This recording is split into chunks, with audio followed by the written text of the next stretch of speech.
Diese mehrteilige Abenteuerdoku begleitet mich auf einer Spurensuche rund um den geheimnisvollen Adlerhorst von Chur. Was mit einem Funken Neugier begann, wurde zu einem ausgewachsenen Projekt, das mich nun schon fast ein Jahr lang fesselt.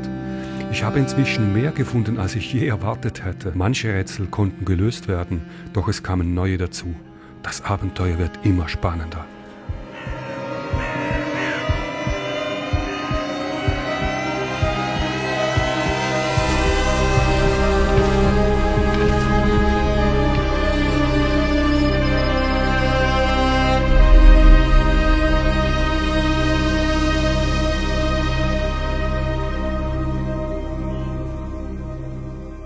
Dieses Abenteuer verlangt keinen Zeitdruck, nur offene Augen und einen ruhigen Blick.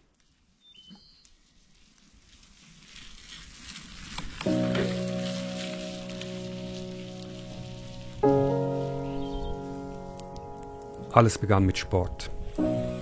Ich war in den letzten ca. 20 Jahren bestimmt schon um die 100 Mal hier oben, aber den geheimen Adlerhorst kannte ich nur vom Hörensagen.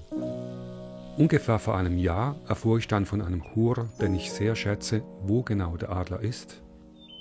Die genaue Lage des Adlerhorsts wird von den Churern ein bisschen geheim gehalten. Das heißt, der Ort, der Zugang, der wird eigentlich nur von Mund zu Mund unter Churern weitergegeben. Und das ist auch gut so und dafür gibt es auch ganz gute Gründe. Es geht dabei nicht um Egoismus oder Geheimniskrämerei, überhaupt nicht, sondern dieser Ort ist gefährlich. Erstens braucht es gute Trittsicherheit und Erfahrung im Gelände, denn es geht sehr steil, wirklich die Felswand runter. Und zweitens, das ist der Hauptgrund, der Ort ist nicht sicher.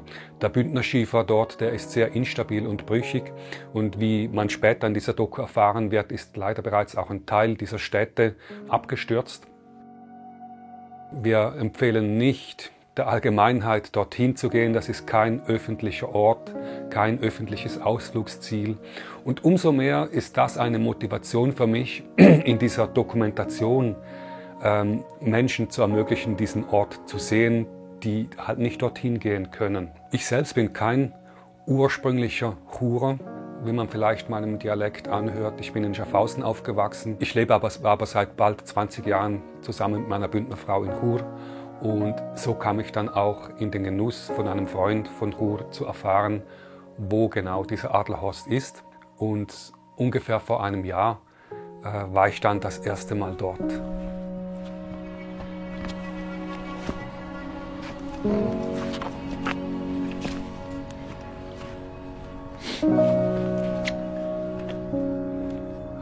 Das auffälligste Kunstwerk dieser Stätte ist natürlich der Adler selbst, im wahrsten Sinne des Wortes ein Steinadler.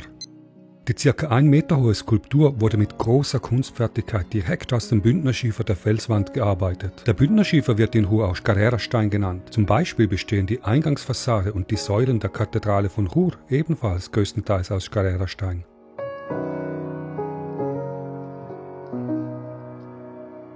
Ich habe einen 3D-Scan des Adlers erstellt, um ihn genauer untersuchen zu können und auch um seine Geometriedaten für die Zukunft zu bewahren. Denn auch der Adler ist nicht für die Ewigkeit geschaffen. Bündnerschiefer ist nicht sehr beständig. Je länger man den Adler untersucht, desto mehr Details fallen auf. Der Künstler wusste sehr gut, mit der Wirkung von Schatten zu arbeiten. Die Skulptur und ihre Strukturen sind so ausgerichtet, dass sie in der Nachmittagssonne aus 2 Blickwinkeln besonders plastisch wirken. Als erstes sieht man den Adler von der Westseite aus, der wohl am meisten fotografierten Perspektive.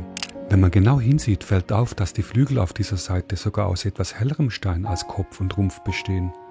Genau wie bei einem echten Adler. Aber auch von der Ostseite und mit Blick etwas nach oben wirkt die Skulptur sehr eindrücklich. Darauf wurde ihre Form offenbar optimiert.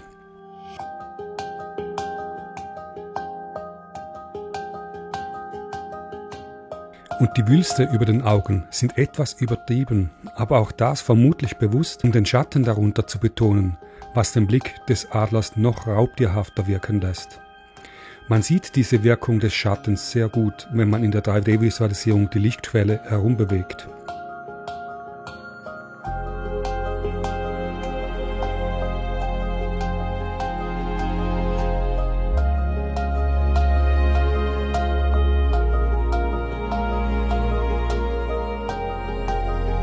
Fest steht, dass in dieser Skulptur sehr viel Liebe fürs Detail und auch sehr viel Zeit steckt. Doch wer hat diese Städte geschaffen und zu welchem Zweck?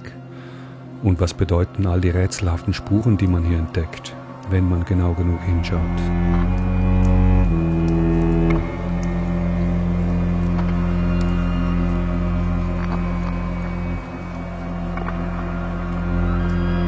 Bei meinen ersten Recherchen stieß ich auf einige haarsträubende Geschichten über diesen Ort.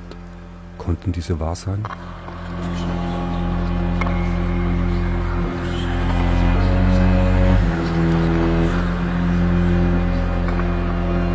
In einer hat sich angeblich ein österreichischer Deserteur während des Ersten oder Zweiten Weltkriegs hier oben versteckt und wurde von Helfern aus Chur mit Lebensmitteln versorgt.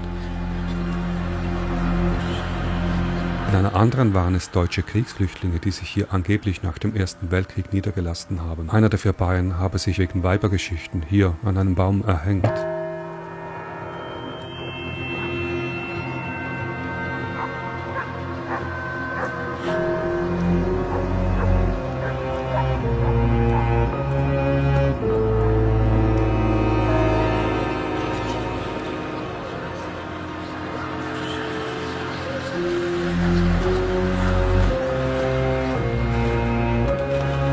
Jetzt wollte ich dieser Sache erst recht auf den Grund gehen.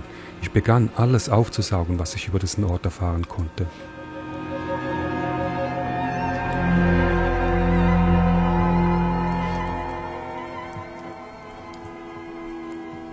Natürlich las ich bei einem meiner vielen Besuche auch im Logbuch der Gamelle.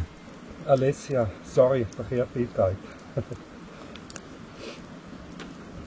Brauchte von oben her etwas Mut. Ja. Irgendwie wollte ich glauben, dass dieser Ort keine dunkle Vergangenheit hat, sondern ein heller, friedlicher Ort ist. Ein Ort der Kunst und der Ruhe.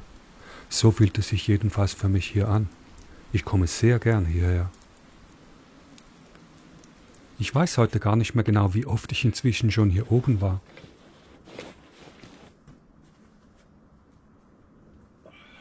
Mit der Zeit wurde mir aber eines klar: Wer auch immer den Adler und die anderen Objekte hier geschaffen hat, er muss ordentlich viel Energie investiert haben. Allein schon für den Auf- und Abstieg. Ich habe bei meinen vielen Besuchen zu Fuß oder mit dem Biobike jedenfalls ordentlich Kalorien verbrannt. Der Künstler muss also ziemlich fit gewesen sein.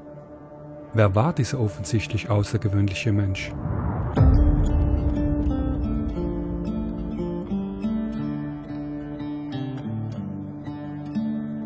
Schon hier oben lassen sich gleich 3 Hinweise finden, wenn man genau hinschaut und ein wenig nachdenkt.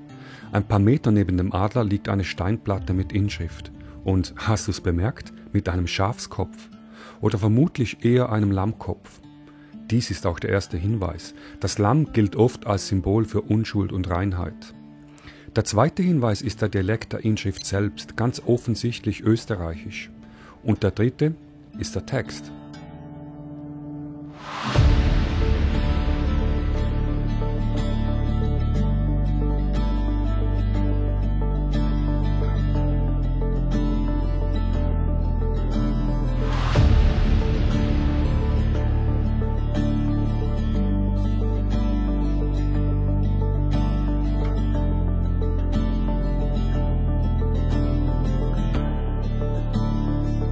Es sieht also ganz danach aus, als hätten die Gerüchte um diesen Ort wie so oft einen wahren Kern. Ein Österreicher also. Und dieser Ort war wohl eher eine Zuflucht, nicht um sich zu verstecken, sondern vielleicht im übertragenen Sinn. Ein Rückzugsort, um Abstand von den dunkleren Seiten der Welt zu gewinnen. Oder positiver gesagt, ein Ort, um wieder glücklich zu werden, wie ein kleines Kind. Das gefällt mir. Aber mein Wissenschaftlerherz will es natürlich genauer wissen. Ich werde also den Kantonsarchäologen kontaktieren und versuchen, gesicherte Fakten zu sammeln. Was ich dabei noch nicht ahne, das wird Folgen haben. Ich werde Fakten entdecken, die bei mir echtes Forschungsfieber auslösen. Und ich werde ungewollt für etwas Unruhe sorgen. Sogar der Churer Stadtrat wird aufmerksam. Plötzlich ist die Rede von Dingen wie Super Puma, Schwerlasthubschrauber. Aber bleiben wir doch erstmal am Boden. Jedenfalls ist das ja nicht das Ende. Es ist der Anfang. Und es würde mich sehr freuen, wenn du mich weiter bei diesem Abenteuer begleitest.